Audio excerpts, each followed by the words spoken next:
अस्सलामुअलैकुम स्टूडेंट्स। आज हम चैप्टर नंबर 9 उसकी एक्सरसाइज 9.2 जिसका नाम है रेडियन फंक्शन। अब रेडियन फंक्शंस में हमें जो चीज़ें याद करनी पड़ती हैं, पहले तो ये याद करना पड़ेगा कि भाई कॉस की वैल्यू क्या होती है, साइन की वैल्यू क्या होती है, टेंजेंट की वैल्यू क्या होती है और ये निकलती किस तरीके से। तो उसके लिए मैंने यहाँ पर एक कोऑर्डिनेट एक्सेस बनाया और इस कोऑर्डिनेट एक्सेस को बनाने के बाद मैंने इसे नाम दिए X, positive Y, negative X, negative Y. और यहाँ पर बेसिकली ये चार क्वाड्रेंट के हिसाब से ब्रेक होगा। और कॉर्ड के जो लिटरल मीनिंग होते हैं वो बेसिकली आपके पास सबको बोले जाते हैं हिस्सों को, मतलब जैसे कि क्वाड्रेंट है तो यहाँ पे ये फर्स्ट क्वाड्रेंट होगा। और फर्स्ट क्वाड्रेंट के लिए क्या हम बात करते हैं या क्या चीज़ हमें समझना लाजिम है उसमें भी हम बात करते हैं। क्वाड्रेंट नंबर 2, क्वाड्रेंट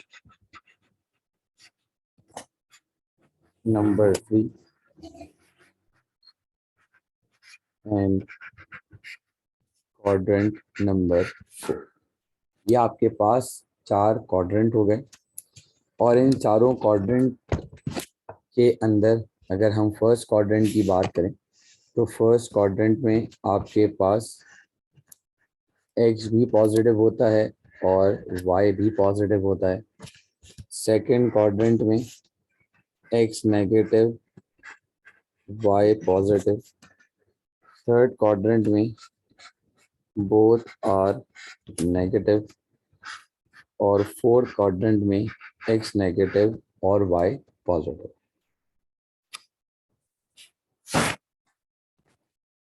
तो ये आपके सामने मैंने अभी चार क्वाड्रेंट पढ़ाई, आपने मैट्रिक नहीं पढ़ोगे। जब आपने एक लाइन ड्रॉ करना सीखी थी तो उसमें आपको क्वाड्रेंट वाइज चीज़ें समझाई जाती हैं। अब आपके पास लेट सपोज जब भी रेडियन फंक्शन की बात हो तो आपके जहन में ये फॉर्मूला होना चाहिए, X square plus Y square is equals to 1। ये बेसिकली रेडियन फंक्शन की एक यानी कि जो बेसिक चीज़ है या बेसिक फार्मूला है वो रेडियन फंक्शन का ये होता है। अब इसमें जो ये पहला क्वाड्रेंट है, अगर मैं इसे क्वाड्रेंट वाइज लेके चला जाऊं तो ये 0 डिग्री, 90 डिग्री, 180 डिग्री,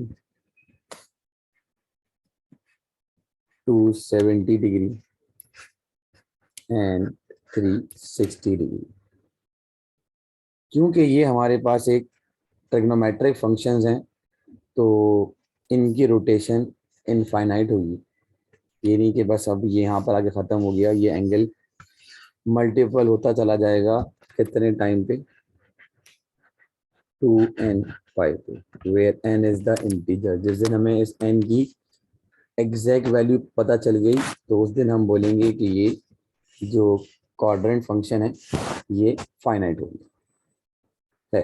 अब हम बात करेंगे, यहाँ पर हम एक ट्राइंगल कंसीडर करते हैं।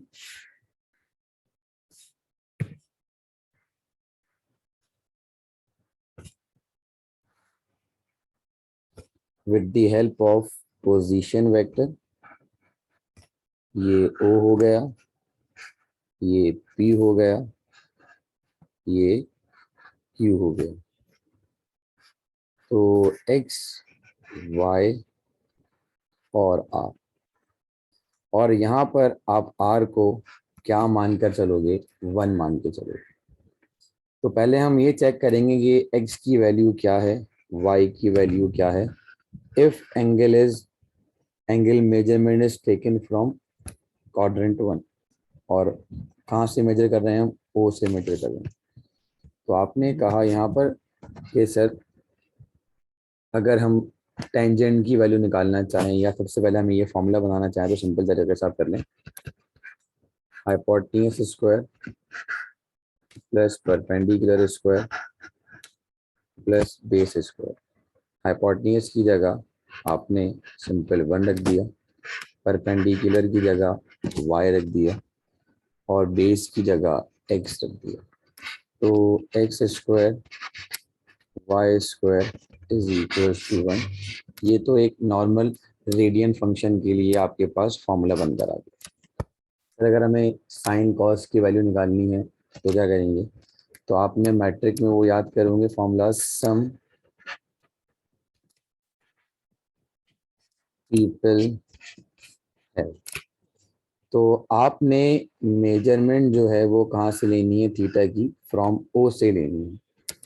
तो यहाँ पर अगर आप मेजरमेंट फ्रॉम ओ से ले रहे हो तो ये चीज़ बेस हो गई, ये चीज़ परपेंडिकुलर और ये चीज़ हाइपोटेन्यूज।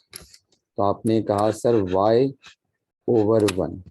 तो अब आपसे कोई पूछे कि साइन थीटा किसके बराबर, तो आप बोलोगे साइन थीटा बराबर है y। इसी तरीके से कॉस का मतलब होता है कर्ल, ब्राउन और हेयर। तो अगर आप यहाँ से देखें तो ये बेस हो गई, तो बेस की जगह पर x आ जाएगा, हाइपो की जगह पर 1 आ जाएगा। तो x is equals to cos theta. अगर आपने टेंजेंट निकालना है तो टेंजेंट का मतलब होता है टिल पेंटेड ब्लैक, यानी कि y ओवर x, ये हो गया आपके पास टेंजेंट का फॉर्मूला।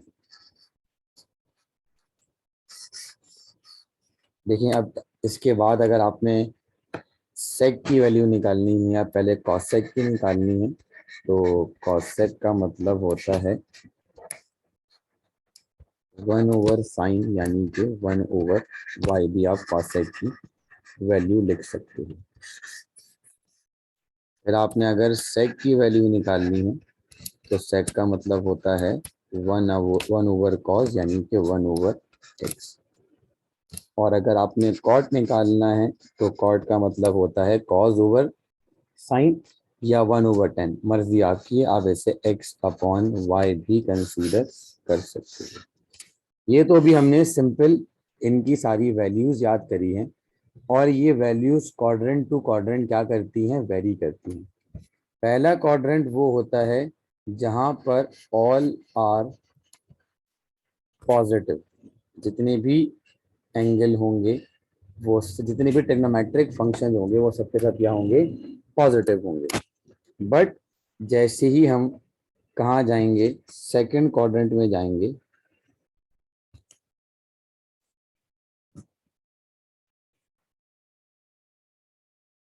तो सेकंड क्वाड्रेंट में आपको पता है कि आपका y पॉजिटिव होता है और x नेगेटिव होता है। तो सर आपने बताया कि y को तो हम साइन कहते हैं, तो सिंपल ये बात हो जाएगी, क्वाड्रेंट नंबर 2 में sine theta and cosec theta should be positive, other are negative। मतलब टेंजेंट टेंजेंट कॉट कॉज और ये सेक, ये सब के सब किससे छोटे हो जाते हैं, जीरो से। जबकि साइन और cosec should be greater than zero. ये बहुत काम की चीजें हैं, ये क्वाड्रेंट 1 के लिए मैंने अभी बात करी है आपसे। मतलब सर कि यहाँ पे सिर्फ y पॉजिटिव होगा, बाकी सब नेगेटिव होगा। जी हाँ, y पॉजिटिव होगा, बाकी सब का सब क्या हो जाएगा, नेगेटिव हो जाएगा। इसी तरीके से अगर हम क्वाड्रेंट 3 की बात करते हैं, तो क्वाड्रेंट 3 में आप यहाँ से देखें कि क्वाड्रेंट 3 में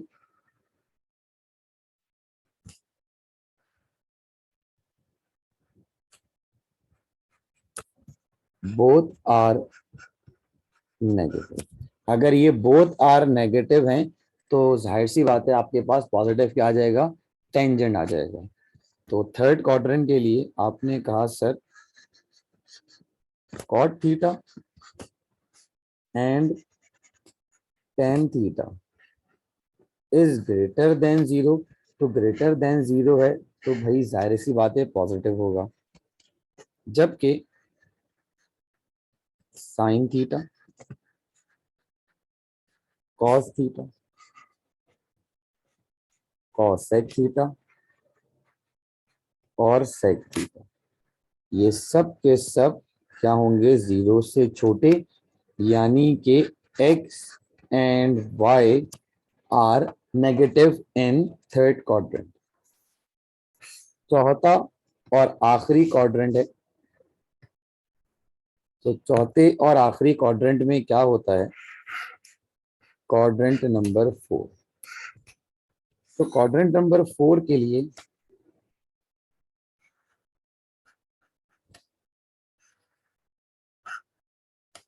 तो आपने कहा सर क्वाड्रेंट 4 के हिसाब से तो x पॉजिटिव और y नेगेटिव, तो आपने कहा sir cosec sorry cos theta and sec theta should be positive होगा, तो मींस ग्रेटर देन जीरो। और sine theta, cot theta, tan theta and cosec theta, ये सब के सब आपके पास क्या होंगे, नेगेटिव। और नेगेटिव होने का मतलब ये है कि ये सारी वैल्यूज छोटी होंगी किससे, जीरो से। ये तो अभी सिंपल ही इसकी थ्योरी थी, आपको ये सब थ्योरी याद रखनी है ताकि आपको प्रॉब्लम ना हो। मैं फर्स्ट क्वाड्रेंट के लिए Q1 लिखकर और सबको ये कह देता हूं कि they all are greater than zero. ये आपको टेबल अगर याद हो जाए तो आपके लिए काम आसान है। ये क्वाड्रेंट 2, क्वाड्रेंट 3 एंड क्वाड्रेंट 4। अब कुछ माइंड गेम से खेलते हैं कि कौन सी चीज कब कहाँ नेगेटिव है और कब कहाँ पॉजिटिव है। पहले हम देख लेते हैं कि साइन कहाँ कहाँ पॉजिटिव हो सकता है। साइन और पॉजिटिव, तो आपने कहा सर साइन के पॉजिटिव होने की पॉसिबिलिटी या तो फर्स्ट क्वाड्रेंट में होगी या तो सेकंड क्वाड्रेंट में होगी। कॉस की पॉजिटिव होने की जो पॉसिबिलिटीज हैं पहले में है और चौथे में है। टेंजेंट की पॉजिटिव होने की पॉसिबिलिटीज कहाँ कहाँ पर हैं, पहले क्वाड्रेंट में है और तीसरे क्वाड्रेंट में है।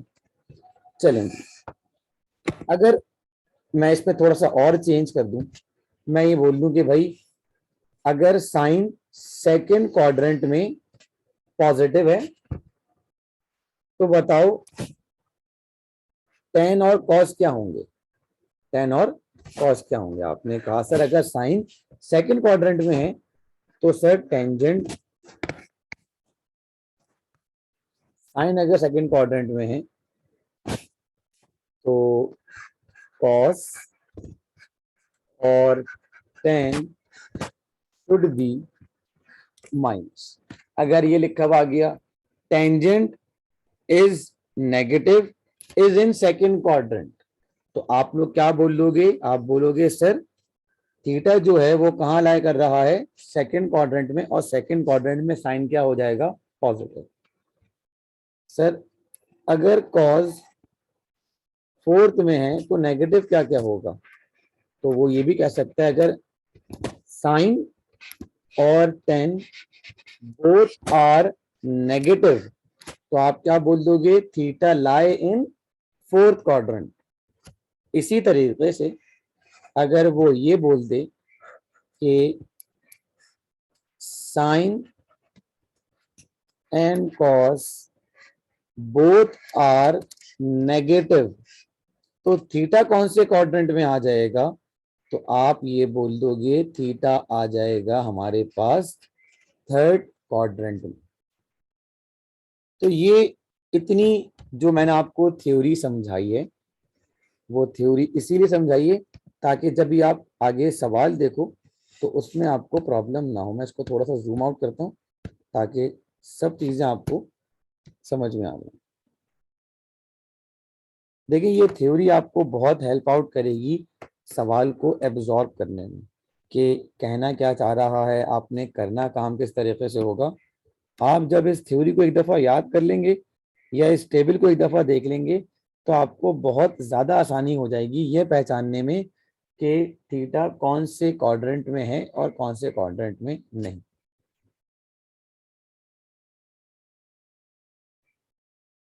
चलें जी, अब हम एक क्वेश्चन, एक एग्जाम्पल सॉल्व करेंगे जिसमें आपको ये बताया जाएगा कि थीटा साहब कौन से क्वाड्रेंट में है। अगर बता दिया तो काम आपके लिए थोड़ा सा आसान हो जाएगा, और अगर नहीं बताया तो काम थोड़ा सा आपके लिए कॉम्प्लिकेटेड होगा। बट आपको जो मैंने अभी ऊपर एक टेबल समझाया है उससे आपको काम करने में बहुत ज्यादा आसानी होगी। एक एग्जाम्पल है, एग्जाम्पल नंबर 1, पेज नंबर 30। इसमें ये कहना चाह रहा है कि if sine theta, if sin theta is 4/5, if sin theta is 4/5 and theta lies in first quadrant। अब देखें, इन्होंने इस एग्जाम्पल में बता दिया कि थीटा कहाँ लाई कर रहा है, फर्स्ट क्वाड्रेंट में। तो ये तो फड्डा ही खत्म हो गया कि क्वाड्रेंट ढूंढें। क्वाड्रेंट का तो मसला यहाँ हल हो गया। अब आपने क्या करना है, अब आपने यहाँ पर इस जो साइन की वैल्यू है इसे आपने यहाँ लिखना है, sine theta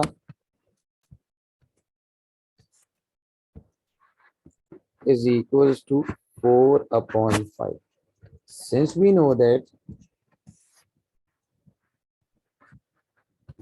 sin theta is equals to y, तो जहां साइन है वहां क्या आ जाएगा आपके पास, 4/5।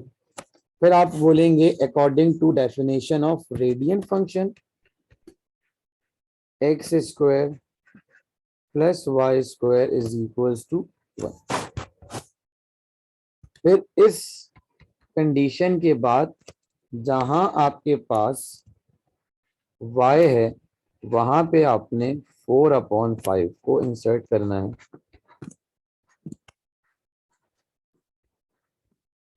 4/5 का whole square is equals to 1।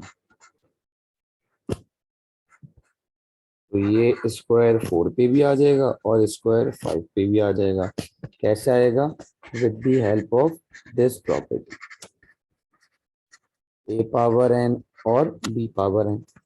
और ये हो जाएगा आपके पास x square plus 16/25 is equals to 1। ठीक है जी, अब आपने क्या करना है, 1 minus 16/25, X square is equals to 25। यहाँ पर आपने एलसीएम लिया, 25 माइनस 16/25, तो आपके पास ये आ गई वैल्यू 9/25। आपने taking root on both side किया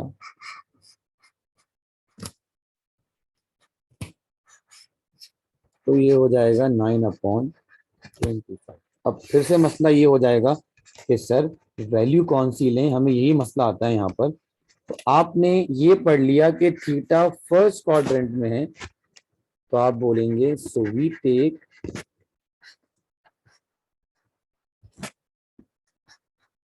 positive value because theta lies in first quadrant 3/5। फिर आपने कहा सिंस वी नो दैट या therefore x is equals to cos theta. Now the value of cos is equals to 3/5। अब आपने क्या निकालना है और वैल्यू निकालनी है। लेट सपोज टेंजेंट की वैल्यू निकालनी है। तो टेंजेंट का मतलब होता है y/x। तो आपने पहले y की जगह पर 4/5 वैल्यू पुट करी इंटू 1/x की जगह आपने 3/5 वैल्यू पुट कर दी। 5 से 5 गया तो टेंजेंट की वैल्यू कितनी आ गई आपके पास 4/3। अब इसी के बाद आपने क्या निकालना है, कॉट निकालना है। तो कॉट हो जाएगा आपके पास 1/10 या x/y। मर्जी है, आप कुछ भी पुट कर दें चलेगा। 4/3 यानी कि 3/4 ये हो गई आपके पास कॉट थीटा की वैल्यू। फिर इसके बाद आपने सेक थीटा की वैल्यू निकालनी है यानी कि 1/x। x की जगह आ जाएगा 3/5 यानी कि 5/3 सेक की वैल्यू आ गई।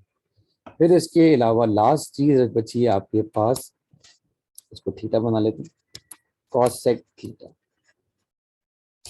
कॉसेक थीटा का मतलब हो जाएगा 1/y। आपने y की जगह पर 4/5 वैल्यू पुट करी तो 5/4 ये हो जाएगी आपके पास कॉसेक थीटा की वैल्यू 4/5। अब देखें यहाँ पर मुझे अब डायग्राम के लिए मैंने थोड़ी सी स्पेसिंग छोड़ी थी। अगर मुझे इसकी डायग्राम बनानी है तो आपने एक सर्कल बनाया इस तरीके से,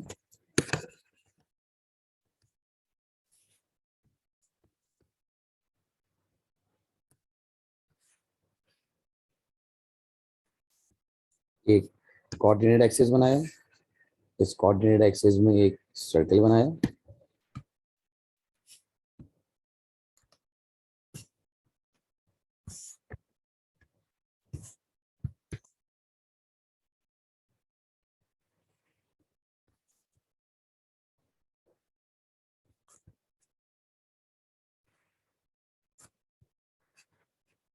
पी एक्स कॉमा वाई ये हो गया लोकस, ओ ये हो गया एक्स, एम थीटा ये हो गया इसका रेडियस, और ये हो गई वैल्यू ऑफ वाई। तो ये पूरा क्वेश्चन आपके पास 5 मार्क्स के लिए आ सकता है इंशाअल्लाह। इसी के बाद हम एक और वीडियो में इसके और क्वेश्चन से बात करेंगे।